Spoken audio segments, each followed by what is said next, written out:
State Governor Sheriff Ogorowori has assured residents that his administration will replicate Brazil's agricultural model, particularly in ranching, as part of efforts to boost food production, create jobs, and strengthen security in the state. Speaking to the Commissioner for Works, Rural Roads and Public Information, Mr. Charles Anyao, on Monday in Asaba, the governor said the recent investment issue to Brazil has opened fresh opportunities for industrialization, expansion, agricultural development, renewable energy, and most importantly, job creation. He reiterated that the establishment of ranches in the state will not only boost food production and jobs, but also strengthen security by curbing the use of forest as criminal hideout, and also said he was optimistic about the outcomes. The governor disclosed that the state also held talks with renewable energy companies and other players in the power sector, building on earlier arrangement and agreement with the Rural Electrification Agency in Abuja. He said the government was to light up the state, expand industries, and create employment opportunities that will improve living standards, he added. He stressed that the administration's deliberate focus on agriculture and industry was informed by the rising number of graduates from the state tertiary institutions. But with the issue of ranching and how it is expected not just to create jobs, but also be seen to improve security in the state, and as a way forward in dealing with the issues of open grazing, which many feel will eliminate the frequent attacks of loss of life and properties between farmers and herders in the state.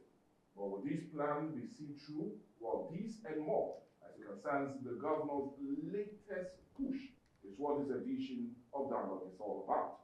And we're talking about Delta State plan to improve agriculture and power in the state. And that's what we're having as a major discourse today on the show.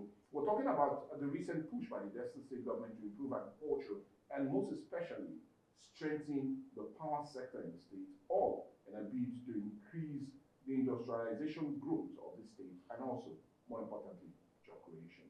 But anyway, to help us create a guideline and also push in with our discussion, to have no other person but the chieftain of the All Progressive Congress in Delta State, and I'm talking about Chief Olori Magege. Good morning and welcome to the show, sir. Good morning, Mike. Well, for many, it's an audacious plan. Indeed. Bringing in the perceived style of ranching in Brazil down to Delta State. But for many, if really implemented, it is most certainly going to change the perceived way that ranching or rearing of cattle is already in the state. But my question now, looking at this audacious plan, what will be the best outcome of it, especially as it concerns security of life and properties, the recent push to end herders and farmers clash, and most importantly, job creation? I just want you to look at this audacious plan. You see, ranching in Brazil is in the forest. And in Delta State, kidnappers then are in the forest. So moving the ranches down into the forest will definitely chase away the kidnappers. And the herders' problem, the conflict is over space, grazing space, isn't it? Now, we are setting a model of ranching. And ranching is a sedentary farming. It's not nomadic.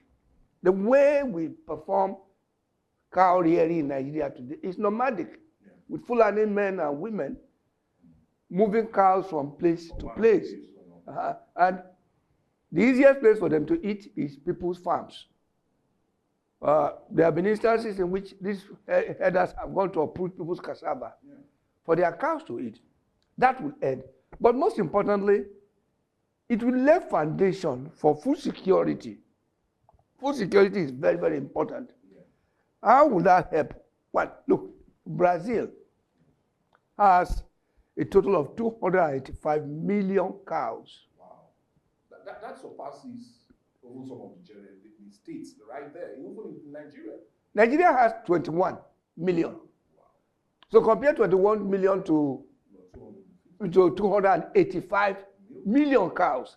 That means if we are able to develop this ranching indeed, in terms of employment, we're going into dairy farming and dairy processing, meat processing.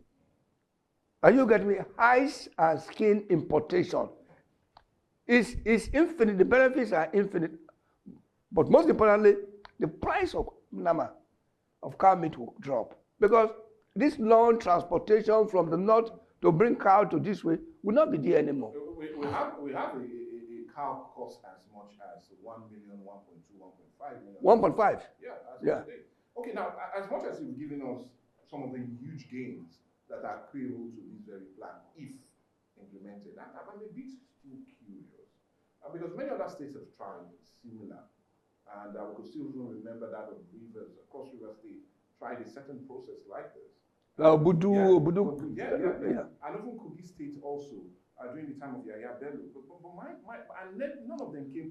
We did it during Ibori time. Yes, yeah. But none of them came to future. So my question, what do you think this government can do differently to help implement this ambitious plan? We must go into PPP, Okay. private and public partnership. That will carry it over from one government to the other. If not, sustainability. Sustainability is what caused the collapse of others now. When government starts a project, as soon as it leaves, a successor comes in, is not interested in that kind of project, he kills it. But if it is a public-private partnership, the private investors will ensure the continuity of the business.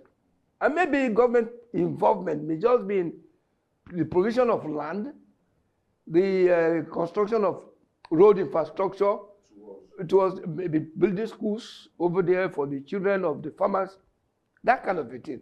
If that is what the government is going to be involved in, that the capital from the investors, and hopefully they will be from Brazil, a mixture of Brazilians and Nigerians, that will ensure the sustainability of the business. Okay. Now, I may need to come in now to ask this, because I'm also a bit confused that we are now in the 21st century, and yet we are still practicing open grazing. Now, if you look at some of other African countries, our neighbors, they've all ended open grazing. So it only baffles me that in the 21st century, we are still talking about open grazing and nomadic rearing of cattle. Does that make any sense? It doesn't. It doesn't in any way. You see the resistance over the years, this my lifetime, your lifetime here, in the past 10 years of Buhari regime, of Jonathan regime, all efforts made to start ranching in Nigeria all has failed. Ruga. Yes, we still remember. We still remember Ruga. The efforts of government had not been sincere and had not been genuine. That of Buhari era, for instance, came along with the move to nationalize the land of the river basin, to give to the Fulanis. And that created resentment among the indigenous people, yes, the indigenes of that place, and they resisted it.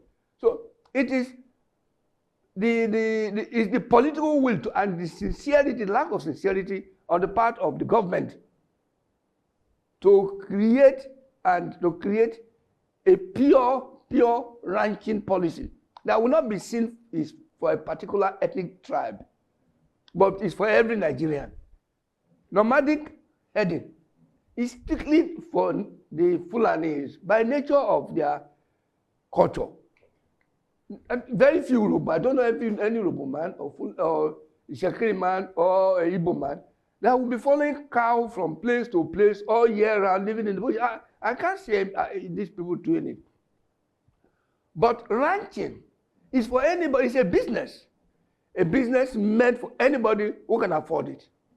Now, as much as you've given that insight, you feel government insincerity has been the reason we've had, or our inability of ending this normal practice that seems not to be in some other countries in Africa. But my next question is, now let's come back to Delta, because I'm far more concerned in Delta State, and that's why our discussion is centered here.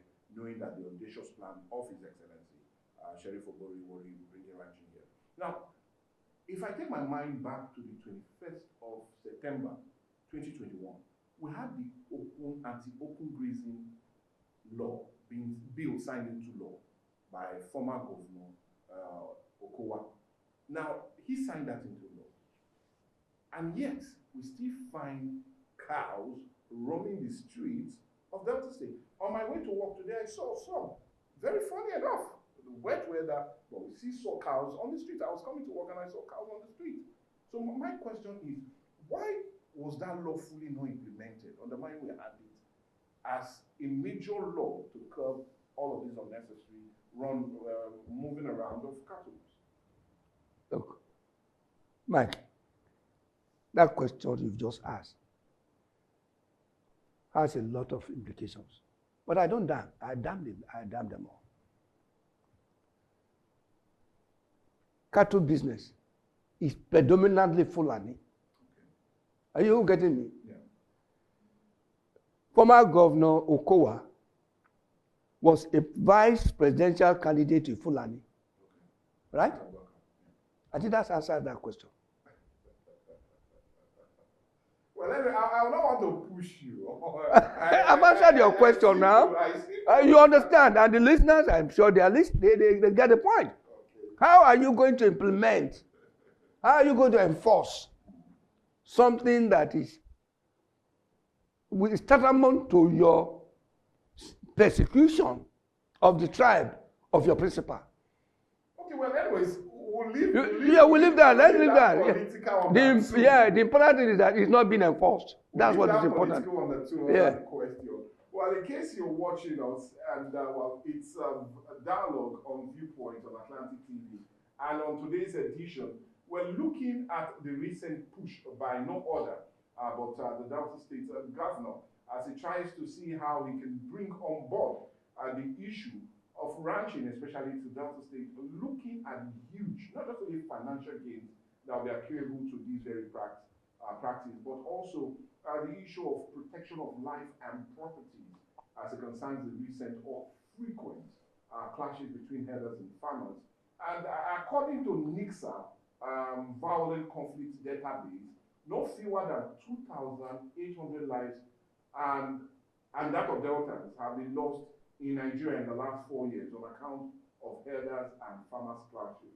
Now, I'll be needing to come to you now, Chief Olori Magege, because you are a farmer. I know I am. Yes, a well-grounded farmer. Now, many will say it looks as if we are hyping this very conflict between herders and farmers. How really serious is it in Delta State? It is serious and underreported. Underreported. What? Fear can come in different forms, can be expressed in different forms. Most certainly. If a farmer is afraid to go to his farm because of fear of being attacked or killed, that in itself is a fear that affects production of food. Of course. Then if the farmer goes to the farm and he finds all his crops destroyed and he can't even ask questions of the criminals, that again creates another fear in itself. Practical. One is imagined, one is real. So when I say it's underreported, people are getting accustomed to it. People are getting in Agbaro, for instance, where I live, crops are being destroyed on a regular basis. The issue is, who do you report to? Who do you report to? So, I guess farmers are finding ways now to maybe cooperate with the herders to limit the damages to their farm, which should not be. But it's underreported because what is announced, what is published that you know. You know, rape on the farms is ongoing. It's an ongoing process all over the state. And kidnapping by the herdsmen is also associated with this cattle rearing, the nomadic cattle rearing. Because these boys can go on in the farm, in the bush, for months on ending, without any major contact with human beings, with women. And once they see women in the bush, hey, women being, they're above the law. They could do or not do a lot of things. And in Gonorogun, some time ago, they raped a woman and they didn't stop there. They blinded her. So, which led to a major crisis in Gonorogun. And this happens all over. You may not be aware of it because it is not published. So, it's ongoing. It's major. And it's difficult to tame. Okay, well, anyways, let's continue our discussion as it concerns this. Now, we do know that as it stands now, we still have open grazing being practiced in Delta State. And you also agree with me that some of the owners of these cows are highly placed personnel or persons, either in the north or in the south, that give these cattle to these young persons to rear. Now, my next question, you talked about public-private partnership in dealing with this. How can the government now bring in this new plan of ranching and also incorporate all of these persons that are already so used to open grazing of the cows? Is this something that can be done and can be managed? In your own assessment, what advice do you have for the government to see how they can indeed bridge the gap and make senses and still have... Look, Mike, the cows that are good for open grazing, they are not the same cows we are talking about from Brazil. Oh. They are completely different cows. Oh. The Nigerian species of cows are the worst in the world. Right? They don't produce milk. They don't grow fast. They are not highly susceptible to genetic reformation or genetic. Yes, they are not very used to it. They are the longhorn type. When you look at the Nama from Brazil, you don't even know they are Nama. Fat, big, prolific, produce milk. Those that produce milk will produce milk as if milk tap is opened and is running. Their meat is very delicious. I'm told that maybe the ones I ate in America, maybe they are Brazilian, I don't know. But they are particularly delicious, very soft. They are not the type that you draw, they pull your teeth. No. These are very tender meat. And most importantly, they are very prolific at production. Whatever they produce, if they are going to produce new ones, new breeds, new young ones, very fast. Milk, good. Meat, good. So, don't you know the one we are producing here? If they mistakenly give you the male type, you will shoot it tomorrow. That's the type you give if you are from a very poor background. That's the one you give to your child, and you expect him to chew until he finishes all his paper. Chief Olori Magege, nobody will be chewing meat on account of this for now, because we're looking at all that entails this. Yeah. But anyway, let's still continue, because a major one that really is getting a lot of Delta cited, this audacious plan, is the issue of job creation. Yeah. Now, you agree with me with the last census or statistics being taken in Delta State as it concerns unemployment. Funny enough, Delta State seems to be high on unemployment, 8.2% as in 2020, who surpasses Kano 7.4% and even Buru 7.6% as it concerns unemployment. And you agree with me that the reason Delta was a bit high and the North was a bit low was those northern states were deep rooted in agriculture. Yeah. Now, if this definitely comes into being, let's look at the huge game as it concerns unemployment, because that's where most Deltans are really interested in. So how is this going to really transcend into job creation? Let's understand. Now, I think first we should look at the products and the byproducts of this plan of this animal husbandry using Brazilian model. Okay. One, they are going to, the ranches are a kind of community of its own. Right in the forest there, people are living there, ranching. We are going to need handy boys, horse riders. But if the farm is so large, you will need horses, that you need cowboys all over the place. So we now have Urobo cowboys, Shekiri cowboys, and the Igbo cowboys. We have Bishop cowboys. I'd love to see them. But don't write horse, please. Don't go ahead and write horse. I'll be here. Now, those will be involved in employment. Secondly, we're going to open veterinary stations, veterinary clinics all over the ranches to provide health management of the cows. Scientific community will move in there. Geneticists, biologists, all kinds of science experts. Because we won't just go down there and just put them there and we will not renovate. We will renovate. It may start a scientific revolution. That's that. Then, all kinds, market women will move there, schools will move there, and then it will not just be animal production. In Brazil, they do crop rotation. Cattle today, here, tomorrow, they plant something there, they move the cattle to somewhere else, and all that. This will generate employment, generally. And let me tell you, a reason our job unemployment is high. Because we turn out more graduates every year than 6, 7, 8 northern states. How many universities are in Delta alone? Very many universities that turn out these graduates. We are a highly literate society. We are highly literate societies. Many are not getting the jobs they require. They are underemployed. And they still show up, even when they are riding keke, and they are gainfully employed, they still show up as unemployed. That's one of the reasons our unemployment rate is high. But if Governor Belobodi can go through with this Brazilian cow ranching in Delta State, it will be a wonderful project. It will be a wonderful project. And I'm happy about it because he's starting it his first tenure.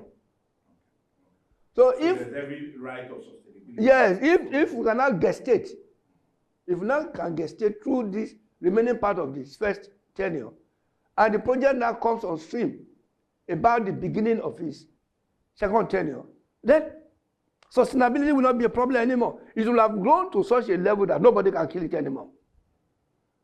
So I'm happy about it. Okay, well, anyways, as much as you're happy about it, we'll just need to say that that's why we're having this discussion. We're looking at the issue of the recent push by no other but the Delta State government in indeed increasing agriculture via ranching, and not just only increasing agriculture, but also seeing how they can also in every way deal with the issue of high employment rates.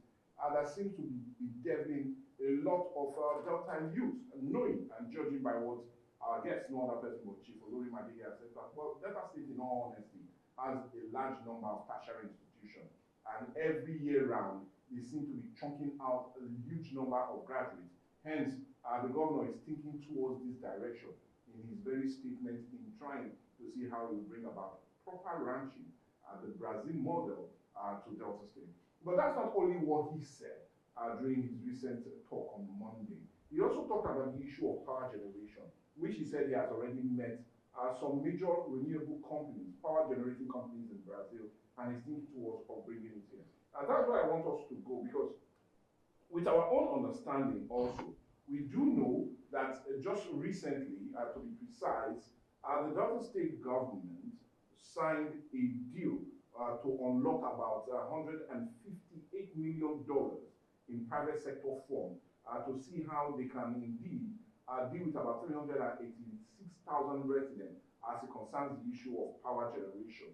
Now, let me come to you, because that's another major talk. Yeah. The issue of power generation is a reason also he went to Brazil. As it stands now, with our own investigation on dialogue, we like investigating things. 60% of communities in Delta State as it stands are without power. Yeah. They are not on the national grid. Now, this is also another audacious plan of His Excellency, the Governor of Delta State, Sheriff Olori. Now, let's look at how this will also help, like he said, bring about true industrialization in the state. If, and I repeat, if it is also part of what will definitely come to Delta State. When you say 60%, yes, of communities are not connected. Yeah, to the you have not taken into consideration those that are connected that are undersupplied. That to all intent, they are also not connected. I wonder how many parts of Delta State one can say is connected to the power, to the national grid in the real sense of it. There are many sources of power. We have wind turbine. Huh? We have hydro. And we have gas. These three are present in Delta State. And of course, there is solar. We have these three present. So we can go through various hybrids. Let's take, for example, hydro. Huh? Hydro is using the energy of an elevated water supply, flowing down to a lower elevation, and in the process converting that power into turning turbine. It's as simple as that. We have rivers that are fast flowing here. That's just a matter of damming them. And when you dam them, you're also providing water for irrigation on the farming. So they are tied together. It will generate electricity, no matter how small, to the communities. Because you can't talk of power of ranching when you don't supply electricity. What are you going to use in processing the dairy, in processing the meat, or the hide? What are you going to use? It's not power. So it must go hand in hand with power. And you can't use diesel generators. You cannot. So it has to be very passive. It has to be. You can use wind turbine. We have wind. We may not have it 24 hours, but we have wind to augment a hybrid of solar. So when solar is not working, wind will be working. If wind is not working, the river that we've dammed will be able to generate power for use. It's not a rock science technology. It's not. It's just that we don't have the political will. And I'm so happy, I'm so delighted that Olori is thinking in that line. You see, if we don't solve this problem of power, forget ranching. It can't work.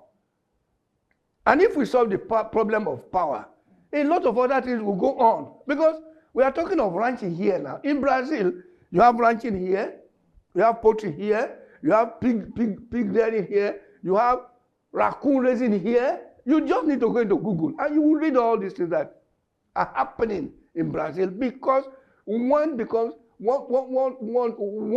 the center project, and then the ancillary projects that fall around it. So, yes, we must solve the power problem.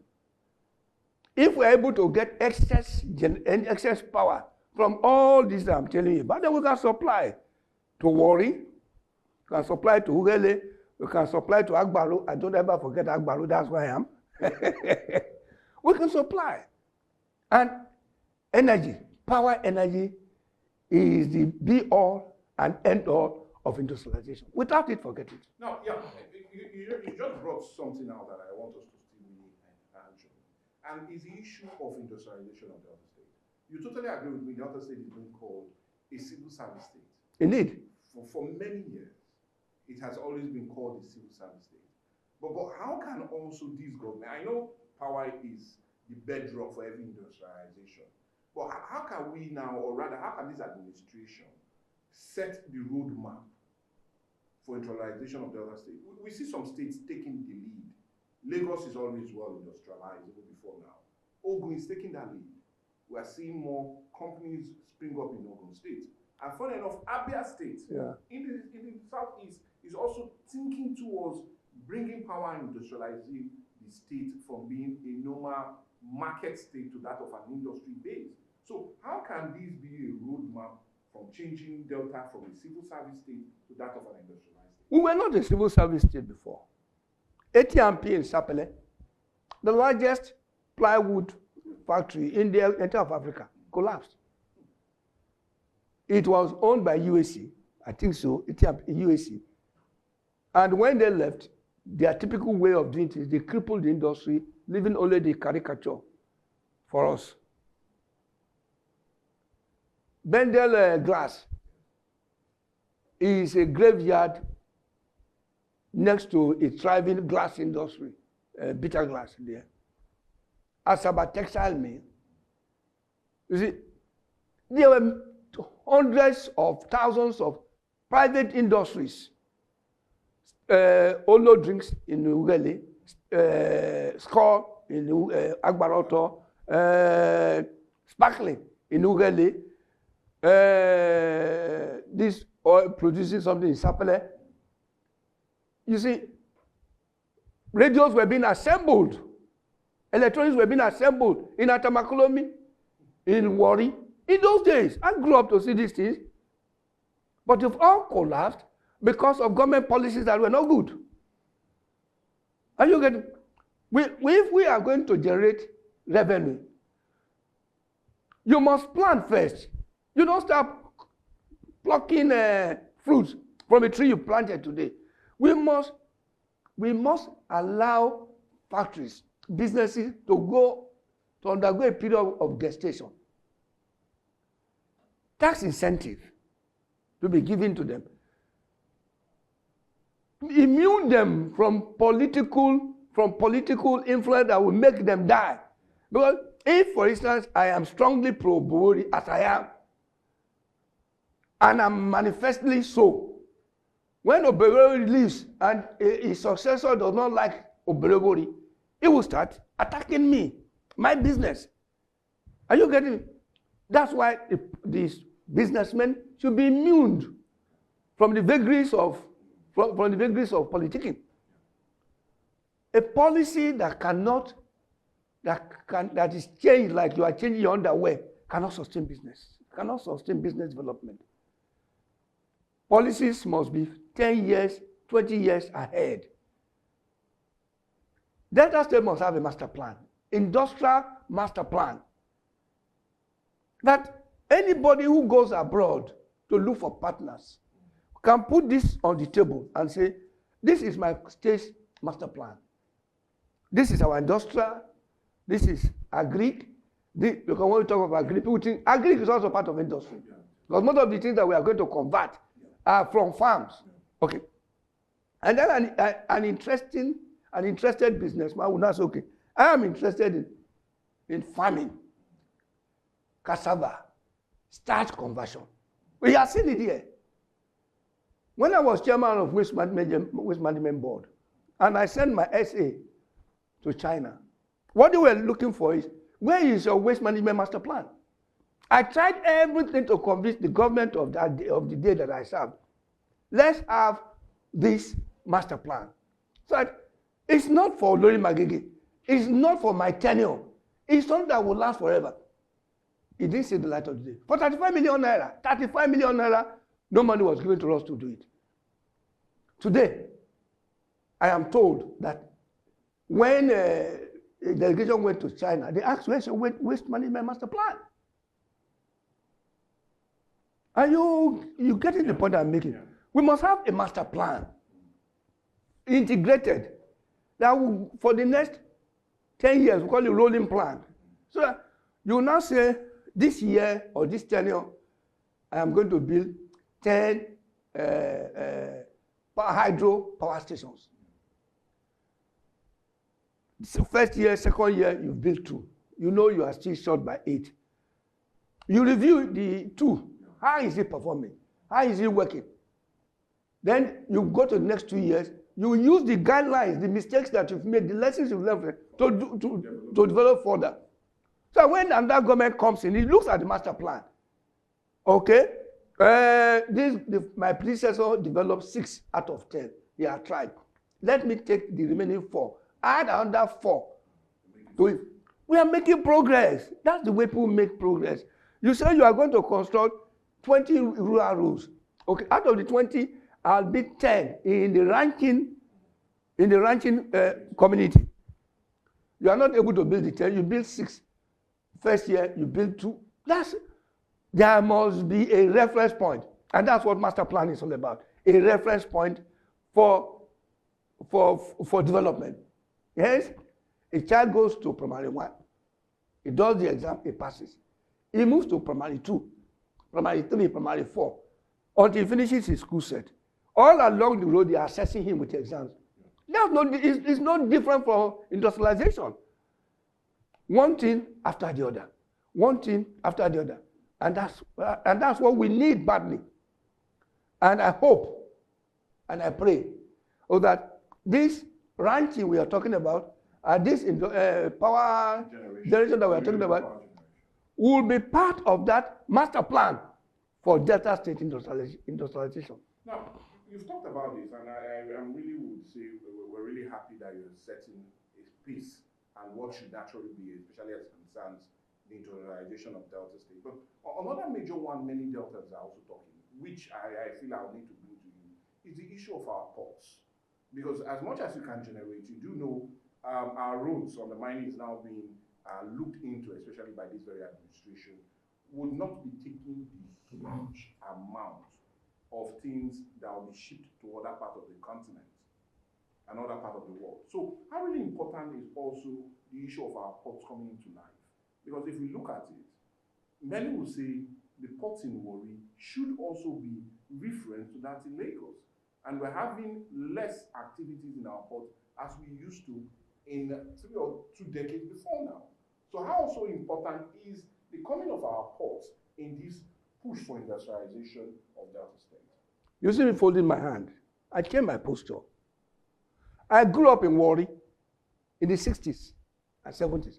When NPA, to work in NPA, gives you 4 or 5 girlfriends free of charge. That's to tell you how important the NPA is in Warri. I didn't just grow up in Warri. I grew up in NPA. My sister was a food canteen, but Mama put in NPA gate. So I was living there by that river by the NPA, that river there. That's where we're living. So weekends, when you see the traffic of able-bodied men coming to take their salaries on Saturdays from NPA, Warri was booming. Warri was booming. Warri was not booming because of share. Warri was booming because of the NPA. Now the Yorubas have taken over Lagos. Everything now is Lagos, Lagos, Lagos, Lagos. Look, I'm talking about my state. Okay, no, I'm talking about my state. Why would I say so? Why would I talk? I'm not talking of intra-Delta politics. Did Atiku Abubakar say that it will be fair to Yorubas when if he's elected? Did he say yesterday? So why would I not say that, look, if this government wants my vote, forget the fact I'm APC. If this federal government wants my vote, he must address port. This Warri port, this Apple port. They were the cornerstone of our lives then. If you are not working in port, if your business is not related to port, you're nobody. This is my personal experience as a young man. So it's very sad now that Warri port is dead like a yo-yo. It's dead. Why? Why will goods meant for Onitsha be offloaded in Lagos when we have Warri here that is 2-3 hours away from Onitsha? What's the excuse? None. If our rivers are, if the Warri River is silted, let the silt dredge it. The issues we're passing through all these years, the waterway is not being maintained. That's a problem. I think our senators, our House of Rep must wake up to that point. They must make it a point in the House that Warri, Sapele, Burutu, Forgados Boss must come back to life. Must come back to life. That will solve, if not 50% of the unemployment, it will solve at least 30% of the unemployment. And do you see that also helping to drive industrialization when that roadmap is being set? Indeed, and also lower criminality. There is nobody who is gainfully employed that will go into criminality. None. Unless it's a pen robber. And that is a different one altogether. So, along with the industrialization plan of Governor Belewori, he should take it up with the president. Nigeria is more than Lagos. Nigeria is more than Port Harcourt. There is Warri Port, Sapele Port, Burutu Port for cattle sport. Okay, well, then we'll not put out of the discussion. We're still here talking about it. And today we're looking at the recent push by this very administration in dealing with the issue of ranching and also renewable energy as it concerns his push for industrialization of Delta State. And you agree with me, it has been a heated discussion as it concerns the passion being expressed by no other person but our guest, Chief Olori Magege, in ensuring that when all of this finally falls through, Delta might really take its pride of place as a committee of states as it concerns development and industrialization in the community of states in Nigeria. But how all of that will be and how can that also transform the lives of ordinary Deltans is the main issue that we're really looking at today on the show. But time is never a friend, especially when we're having this lovely discussion. But we will not go without really asking you, and this is a basic question. Now, yes, we know we're in his first term of office. We're talking about His Excellency, and we've just passed the 2-year mark, and we're going to the 3-year mark now. And in less than 18 months' time, we'll be going straight to general election. Yeah. And all of that. Now, we've seen development on every front, especially as concerns infrastructure. And now he's pushing through that of agriculture and also renewable energy or energy itself. And you've just also talked or highlighted the need for the port. But what other ways can we also drive in investment in the state? Now, the reason I'm asking is, one of the major hindrance of any investment in any state is policies. If the policies are failed, then most certainly you have a failed business. If the policies are draconian in nature, it will suck out the energy of businesses that naturally should have thrived. Now, how important is it in placing those policies that are business-friendly, accommodative, and away from unnecessary taxation? How can that be? Earlier on, I mentioned industrial master plan. Okay. In first formulating the industrial master plan, you must take all this into consideration. Friendly policies, friendly tax policies. Business friendly. Yes. Friendly societal environment. Begay has no place in master plan development. You know what I mean by Begay? Yes. Begay that moved MTN headquarters from Efru to Asaba. That is Begay. That must be solved. So, in formulating the master plan, you must take all these things into serious consideration as a matter of policy formulation. So, when you put in place this industrial master plan and you started implementing it, and you are not achieving expected goal, you ask yourself, what is causing this problem? You do a review. You do a review. If, for instance, it is tax policy that are unfavorable to the business, you immediately address it. Because you will see the businessmen crying. You get what I'm saying? Yeah. If it is insecurity, you will see the businessmen crying. If it is Begeism, or Deve. Or Begay is Deve, that's what I mean. Begay is Deve, or Deve is a problem. Because Deve has contributed immensely to the destruction of industrialization of Delta State. Many businesses have left because these boys wouldn't even allow the industry to come first. Just at the point of clearing the farm, clearing the land, they've come. In the northern part, they offer free labor. Businesses come, what are you wanting? Oh yeah, the king will call the boss. Oh yeah, don't pay them. We will find a way to pay them. People are happy.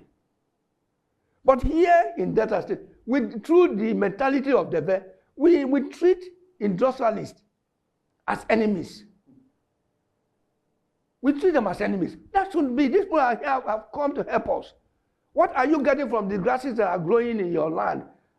Have you turned them to herbs? Are they of any use to you? This man said he wants to do some work that will employ you. Rather, you are now coming every day from one conditionality or the other. Are you IMF? So the master plan, properly implemented, will highlight areas of deficiencies, highlight areas of problems, and not only that, highlight areas that are surpassing expectation. It becomes a learning board, a learning process for us. So let's get this master plan, a rolling master plan, 15 years, 100 years from now, let's have it. Once we have that and we are implementing it, and we have a lively House of Assembly, a lively patriotic House of Assembly that will provide good oversight for the government, for the executive, we will be okay. We'll be okay. Well, anyway, it will be okay to say that we've come to the end of this very lovely. So soon? Well, we've done it for close to an hour now, and I'm not surprised. You know, when you're having such productive discussion, the time is never a friend. It seems to fly.